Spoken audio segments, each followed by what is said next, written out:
Well, here we are, the 6th.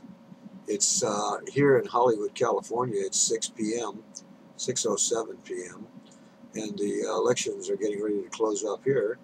And Mercury went retrograde at 3 o'clock. Well, when we went to the polling place at 3 o'clock, there were still 30, 40 people in line. We went early in the morning, and there were probably 75 or 80 people in line, all young people, so they're probably working. Now, the what's going to happen? What do you think is going to happen?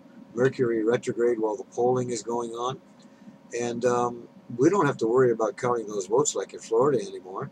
Why, they sold the vote counts to a company in Spain. How's that? Count our votes in Spain.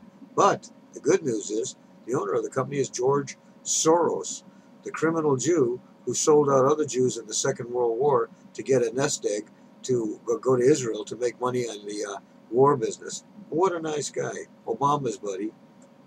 He'll be counting your votes. So you know the thing is a total fucking sham from A to Z. The Diebold machine came out in one state with the result with Obama the winner, and in another state with Romney the winner. Well, who's doing what to who? What are they, hackers? Cross? The thing is a joke. If it's not a paper ballot, it's just bullshit. So you know this is going to be contested. So the real underlying question is, who's going to run the show if it turns into a prize fight between those two fucking double-crossing New World Order morons? Is it possible that Ron Paul could be pushed in? Did enough people wake up and vote for Gary Johnson to fill in that slot? If that happens, what if the Army takes over?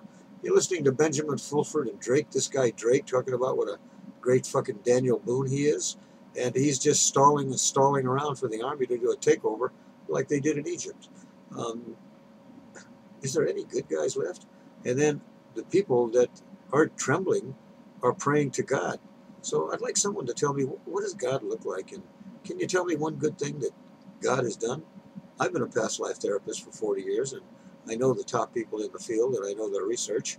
And out of hundreds of thousands of regressions, no one has ever seen Jesus.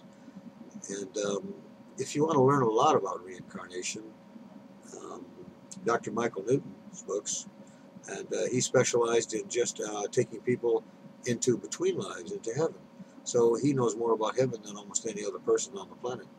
And there's no record of Jesus and or God or Buddha or Santa Claus, but there is a feeling of higher energies looking in on you. Now, if you want to call God a huge process involving hierarchy and spirit guides, well, then there's a grounds to communicate on. But if you think it's some old dude sitting around doing shitty things to everybody, that's really not it. That's Lucifer, the god of the sun, the one on this planet, and especially in the Vatican, they refer to as God, giver of all light. So you see what a twisted fucking mess this whole thing is? The one thing you have to remember that I learned from a world's champion surfer in Maui while I was there with Jimmy and Chuck Wine from Andy Warhol's movie maker and Jimi Hendrix, you know. We made a movie there, and we met a lot of the kahunas and talked to a lot of the people, and actually got to walk up to flying saucers and look in the windows.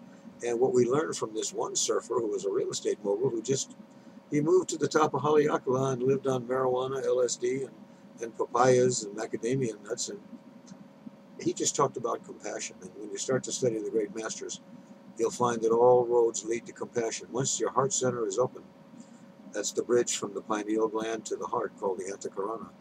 Once that's opened and you're making your decisions that way, you have become a universal man.